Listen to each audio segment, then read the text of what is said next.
বিসমিল্লাহির রহমানির রহিম। Hello my dear student, আসসালামু আলাইকুম। তোমাদের সকলকে অনেক অনেক প্রীতি ও শুভেচ্ছা জানিয়ে শুরু করছি আজকের আলোচনা। আমার আজকের আলোচনায় থাকছে এসএসসি রসায়ন অধ্যায় 11 খনিজ সম্পদ জীবাশ্ম, লেকচার 11। আজকের এই লেকচারে আমি কয়েকটি অনুধাবনমূলক এবং জ্ঞানমূলক প্রশ্ন আলোচনা করব। এই কয়েকটি প্রশ্ন পরীক্ষায় প্রায় সময় আসে। চলো এই গুরুত্বপূর্ণ প্রশ্নের উত্তরগুলো আমরা ভালোভাবে জানতে চেষ্টা করি।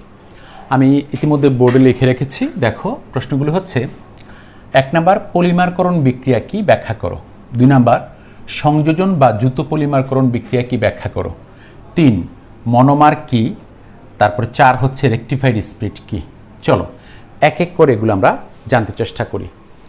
তো প্রথমে আমি তোমাদেরকে বলবো প্রথম প্রশ্নটি, যেটি হচ্ছে পলিমারকরণ বিক্রিয়া কি। তোমরা জানো পলিমার এবং মনোমার।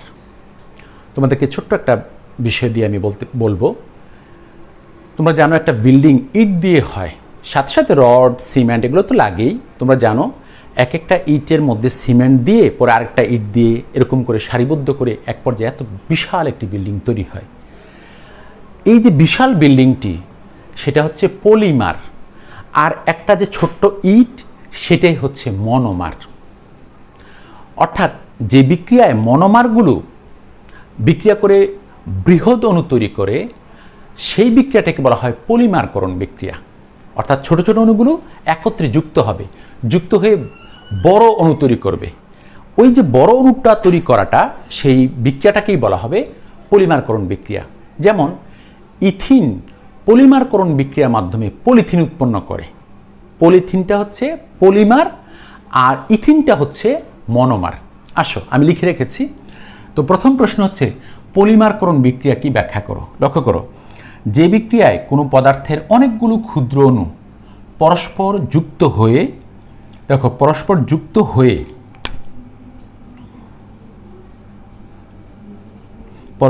হয়ে বৃহৎ অণু গঠন করে সেই বিক্রিয়াকে পলিমারকরণ বিক্রিয়া বলে। যেমন ইথিন পলিমারকরণ বিক্রিয়ার সাহায্যে পলিথিন উৎপন্ন করে। দেখো তোমরা জানো এটা ethene, CH2 double bond CH2, bracket দিয়ে এখানে N দেওয়ার অর্থ হচ্ছে N সংখ্যক অণু আলাদা। এবার যুক্ত হচ্ছে, কিভাবে যুক্ত হবে? সামান্য পরিমাণ অক্সিজেন প্রয়োজন হবে, 1000 বায়ুমণ্ডল চাপের প্রয়োজন হবে এবং 200 ডিগ্রি সেন্টিগ্রেড তাপমাত্রা লাগবে। অর্থাৎ তুমি যদি সামান্য পরিমাণ অক্সিজেনের উপস্থিতিতে 1000 বায়ুমণ্ডল চাপে 200 ডিগ্রি সেন্টিগ্রেড তাপমাত্রায় অসংখ্য ইথিন অণুকে একত্রে করে বিক্রিয়া ঘটাও, তখন এই ইথিন অণুগুলো একে অপরের সাথে যুক্ত হয়ে পলিথিন উৎপন্ন করে। তো যুক্ত হওয়াটা কিভাবে দেখাবো? দেখো এই যে ডাবল বন্ড আছে, CH2 ডাবল বন্ড CH2, এই দুইটা বন্ধনের মধ্যে একটা বন্ধন ভেঙে গিয়ে এদিকে একটা হাত, এই কার্বনের একটা হাত খালি হয়, এই কার্বনের একটা হাত খালি হয়। তো ওইটা ওইদিকে দেখানো হবে, এটা এদিকে দেখানো হবে। দেখিয়ে ব্র্যাকেট দিয়ে এখানে N দেওয়া হবে, আর এটাই হচ্ছে পলিথিন।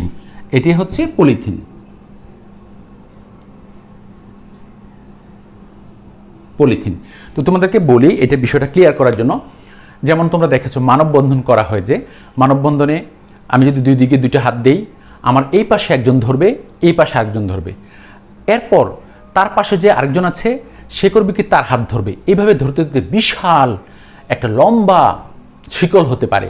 ওই দীর্ঘ শিকল বিশিষ্ট যে অণুটা সেটাই হচ্ছে পলিমার অণু, আর এইটাই হচ্ছে পলিমার অণু মানে পলিথিন।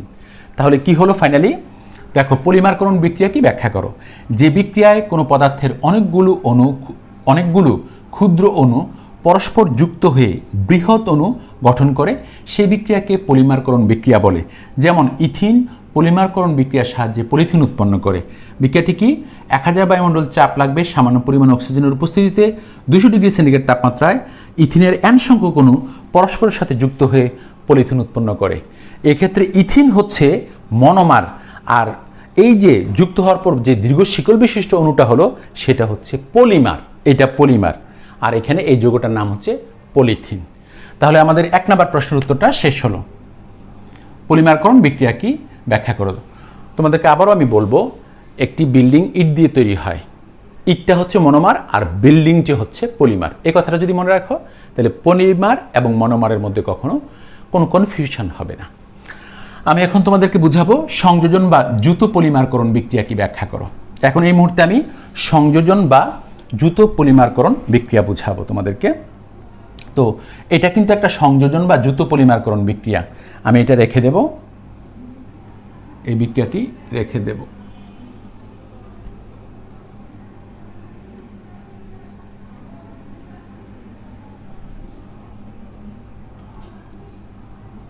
দেখো এখন আমি সংযোজন বা দ্রুত পলিমারকরণ বিক্রিয়া কি ব্যাখ্যা করো এটা বুঝাবো। 2 নাম্বার, যে পলিমারকরণ বিক্রিয়ায়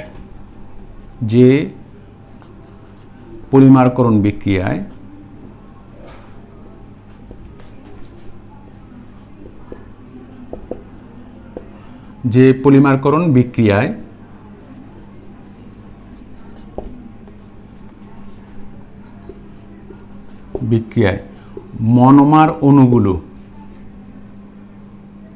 মনোমার, বুঝতে পারছো এই যে ইথিন অণুটা হচ্ছে মনোমার, মনোমার অণুগুলো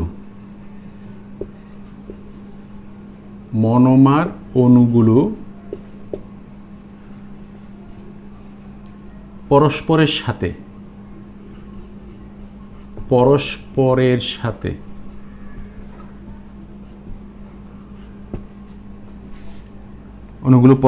সাথে যুক্ত হয়ে দীর্ঘ শিকল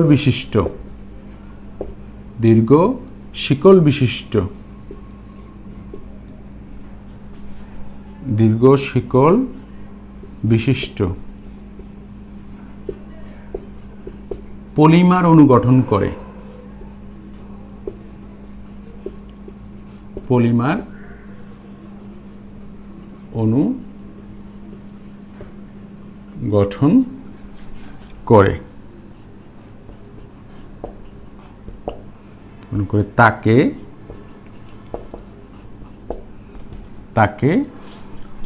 দেখো তাকে সংযোজন বা দ্রুত পলিমারকরণ বিক্রিয়া বলে। তাকে সংযোজন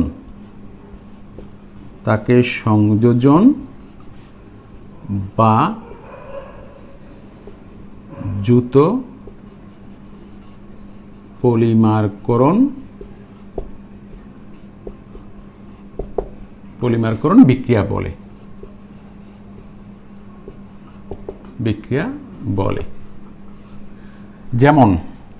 যেমন ইথিন দ্রুত পলিমারকরণ বিক্রিয়ায় পলিথিন উৎপন্ন করে। এটা আমরা লিখব যেমন, এই জায়গায় লিখতে পারি যেমন,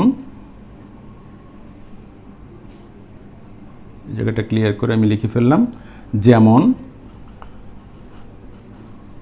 ইথিন দ্রুত পলিমারকরণ বিক্রিয়ার সাহায্যে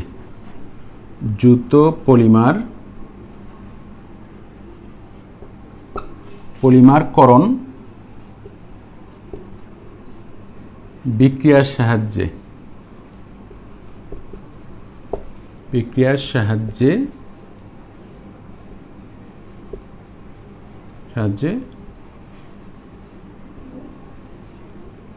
পলিথিন উৎপন্ন করে।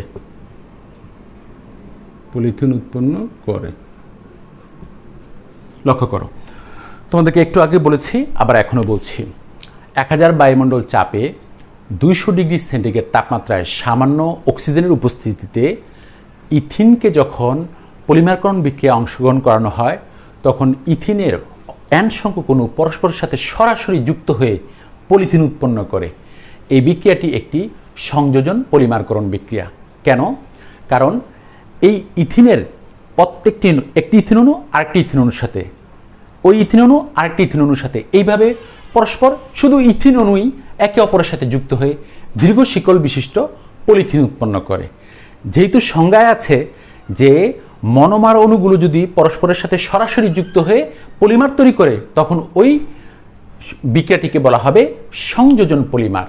তাহলে যেহেতু আমি এরকম একটি বিক্রিয়ার মাধ্যমে পলিথিন তৈরি করেছি, তাহলে পলিথিন উৎপাদনের এই বিক্রিয়াটি হবে সংযোজন পলিমারকরণ বিক্রিয়া। তাহলে একটু দেখো, আমাদের দ্বিতীয় কোশ্চেনটা হচ্ছে সংযোজন বা দ্রুত পলিমারকরণ বিক্রিয়া কি ব্যাখ্যা করো। যে পলিমারকরণ বিক্রিয়ায় মনোমার অণুগুলো পরস্পরের সাথে যুক্ত হয়ে দীর্ঘ শিকল বিশিষ্ট পলিমার অণু গঠন করে, দেখো পলিমার অণু গঠন করে, তাকে সংযোজন বা দ্রুত পলিমারকরণ বিক্রিয়া বলে। যেমন ইথিন দ্রুত পলিমারকরণ বিক্রিয়ার সাহায্যে পলিথিন উৎপন্ন করে। এরপর আমি বিক্রিয়াটা লিখেছি n সংখ্যক, দেখো এটা ইথিন, n সংখ্যক ইথিন অণু যখন তুমি 1000 বায়ুমণ্ডল চাপ, 200 ডিগ্রি সেন্টিগ্রেড তাপমাত্রা ও সামান্য পরিমাণ অক্সিজেনের উপস্থিতি বিক্রিয়া ঘটাবে, তখন ইথিনের অসংখ্য অণু একে অপরের সাথে যুক্ত হয়ে পলিথিন উৎপন্ন করবে, আর এটি হবে সংযোজন বা দ্রুত পলিমারকরণ বিক্রিয়া। এবার মজার বিষয়টা তোমাদেরকে বলি, এই যে ইথিন অণুর এই পাশে n, এটা অর্থ হচ্ছে কি n সংখ্যক ইথিন অণু আলাদা আলাদা অবস্থায় আছে। এবার দেখো এখানে bond cis to bond bracket দিয়ে এই জায়গায় নিচে n দেওয়ার অর্থ হচ্ছে অসংখ্য ইথিন অণু এবার কিন্তু সেপারেট নয়, আলাদা নয়, এবার একে অপরের সাথে যুক্ত হয়ে গেছে। যখন যুক্ত হয়ে যাবে তখন ব্র্যাকেট দিয়ে নিচের দিকে nটা লিখতে হবে। তাহলে এটা হচ্ছে পলিমার অণু আর এটা হচ্ছে মনোমার অণু। তাহলে আমাদের কিন্তু হয়ে গেল সংযোজন বা দ্রুত পলিমারকরণ বিক্রিয়া কি। এই বিক্রিয়াটি হচ্ছে সংযোজন বা দ্রুত পলিমারকরণ বিক্রিয়া। আমি আবারও শোনাচ্ছি, যে পলিমারকরণ বিক্রিয়ায় মনোমার অণুগুলো পরস্পরের সাথে যুক্ত হয়ে দীর্ঘ শিকল বিশিষ্ট পলিমার অণু গঠন করে, তাকে সংযোজন বা দ্রুত পলিমারকরণ বিক্রিয়া বলে। যেমন ইথিন দ্রুত পলিমারকরণ বিক্রিয়ার সাহায্যে পলিথিন উৎপন্ন করে। এরপর এই বিক্রিয়াটি দেবে। আলহামদুলিল্লাহ, সংযোজন বা দ্রুত পলিমারকরণ বিক্রিয়া কি ব্যাখ্যা করা হয়ে গেল। এবার দেখো মনোমার। দেখো পলিমার অণু যে ক্ষুদ্র অণুর সাহায্যে গঠিত হয় সেটাকে মনোমার বলে। যেমন পলিথিন ইথিন অণুর মাধ্যমে গঠিত হয়, তাই ইথিন অণুটা হচ্ছে মনোমার। আমরা এখন এটা লিখব। তাহলে আমি এটা মুছে ফেললাম, 3 নাম্বার লিখবো এখন। 3 নাম্বার, এই বিক্রিয়াটি কিন্তু আমাদের আবারও কাজে লাগবে। এই একটি বিক্রিয়া দিয়ে কিন্তু আমি অনেক কিছু বোঝাতে পারছি, এই জন্য এটা রেখে দিয়েছি।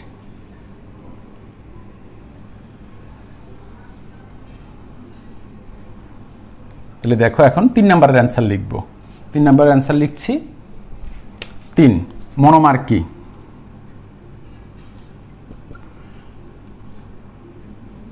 যে ক্ষুদ্র অণুগুলোর সমন্বয়ে যে ক্ষুদ্র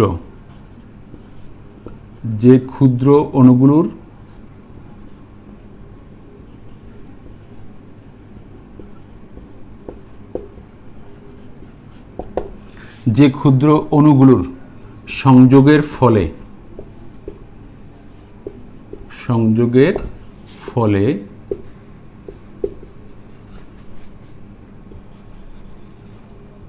পলিমার অণু গঠিত হয়, পলিমার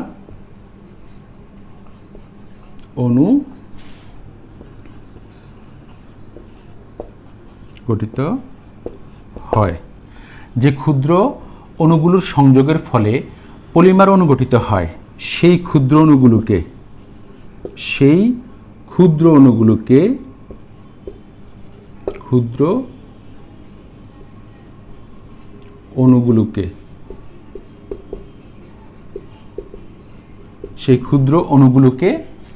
মনোমার বলে।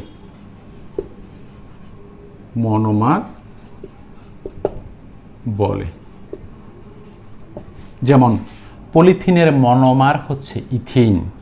যেমন পলিথিনের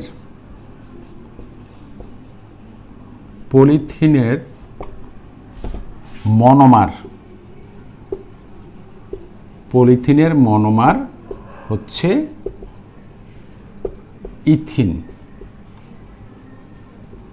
দেখো আমি কি লিখেছি, দেখো যে ক্ষুদ্র অণুগুলোর সংযোগের ফলে পলিমার অণু গঠিত হয়, সেই ক্ষুদ্র অণুগুলোকে মনোমার বলে। যেমন পলিথিনের মনোমার হচ্ছে ইথিন। যেমন দেখো আমি যে কথাটা বলছিলাম, এরপর এই রিয়েকশনটা দিবে। 1000 বায়ুমণ্ডল চাপ, 200 ডিগ্রি সেন্টিগ্রেড তাপমাত্রা ও সামান্য পরিমাণ অক্সিজেনের উপস্থিতিতে ইথিনের n সংখ্যক অণু বিক্রিয়া করে পলিথিন উৎপন্ন করে। পলিথিন কিন্তু মনোমার, পলিথিন পলিমার, এটা পলিমার। তো এইটা কোন ক্ষুদ্র অণুর সমন্বয়ে গঠিত হয়েছে? ইথিনের অণুর সমন্বয়ে গঠিত হয়েছে। তাহলে ক্ষুদ্র অণুটা হচ্ছে ইথিন, আর এই ইথিন হচ্ছে মনোমার। আমরা এটা বলেছি এখানে। যেমন পলিথিনের মনোমার হচ্ছে ইথিন। তাহলে পলিথিনের মনোমার কি? ইথিন। এরপর তোমরা করবে কি এই বিক্রিয়াটি দিবে। তো আমি আবারও তোমাদেরকে বলছি, একটি বিল্ডিং হচ্ছে পলিমার আর ইট হচ্ছে মনোমার। বাস হয়ে গেল, এটুকু মনে রাখলেই তোমাদের অ্যান্সার করতে কোনো সমস্যা হবে না। তাহলে আমাদের 3 নাম্বার কমপ্লিট। মনোমার কি? 3 নাম্বার কমপ্লিট, মনোমার কি। এবার হচ্ছে রেকটিফাইড স্প্রিট। এবার 3 নাম্বার আমাদের কমপ্লিট হওয়ার কারণে মুছে ফেলবো, মুছে ফেললাম। আশা করি তোমরা লিখেছ, মুছে ফেললাম। দেখো এবার হচ্ছে রেকটিফাইড স্প্রিট কি জানো? রেকটিফাইড স্প্রিটের মধ্যে ইথানল থাকে এবং সেটা 96% থাকে। ইথানলের 96% জলীয় দ্রবণকে রেকটিফাইড স্প্রিট বলে। তোমাদেরকে একটা উদাহরণ দিচ্ছি, দেখবে যে আমরা ফার্নিচার যখন বার্নিশ করি তখন যারা বার্নিশ করে দেয় তারা কিন্তু সেইখানে রেকটিফাইড স্প্রিট ব্যবহার করে। রেকটিফাইড স্প্রিট বার্নিশের কাজে ব্যবহৃত হয়। তাহলে রেকটিফাইড স্প্রিট কি আমি এটা একটু লিখি। 4 নাম্বার অ্যান্সার লিখছি। ইথানলের, দেখো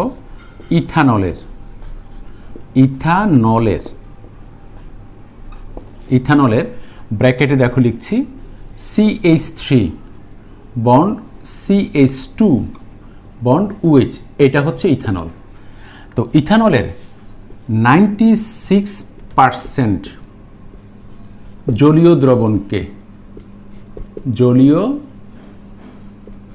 দ্রবণকে রেকটিফাইড স্প্রিট বলে। রেকটিফাইড স্পিরিট বলে। স্পিরিট বলে। এটা অর্থ হচ্ছে, মনে করো 100 মিলিলিটার নিলে, 100 মিলিলিটার মিশ্রণ নিলে সেখানে 96 মিলিলিটার থাকবে ইথানল আর 4 মিলিলিটার থাকবে পানি। তো 4 মিলিলিটার পানি আর 96 মিলিলিটার যদি তুমি ইথানল নাও, নিয়ে মিক্সচার করো, তখন 100 মিলিলিটার হবে। সেই 100 মিলিলিটারের মধ্যে 96 মিলিলিটার হচ্ছে ইথানল আর 4 মিলিলিটার হচ্ছে পানি। এই যে মিক্সচার, এটাই হচ্ছে রেকটিফাইড স্প্রিট। আর এটাকে এইভাবে বলবে, ইথানলের 96% জলীয় দ্রবণকে বলা হয় রেকটিফাইড স্প্রিট। জলীয় কেন বলা হচ্ছে? যে পানি দিয়েছো 4%, এই জন্য এটা জলীয় দ্রবণকে বলা হবে রেকটিফাইড স্প্রিট। তাহলে দেখো ইথানলের আমি সংকেত লিখে দিয়েছি CH3CH2OH। তাহলে ইথানলের 96% জলীয় দ্রবণকে রেকটিফাইড স্প্রিট বলে। তাহলে আমাদের 4 নাম্বার কমপ্লিট।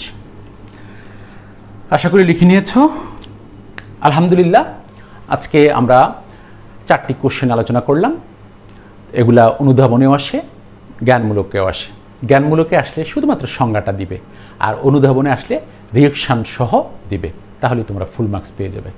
আলহামদুলিল্লাহ, আজকে এই পর্যন্তই থাকবে। ইনশাল্লাহ আরও গুরুত্বপূর্ণ প্রশ্ন নিয়ে আমি আগামী দিনগুলোতে তোমাদের সামনে উপস্থিত হব।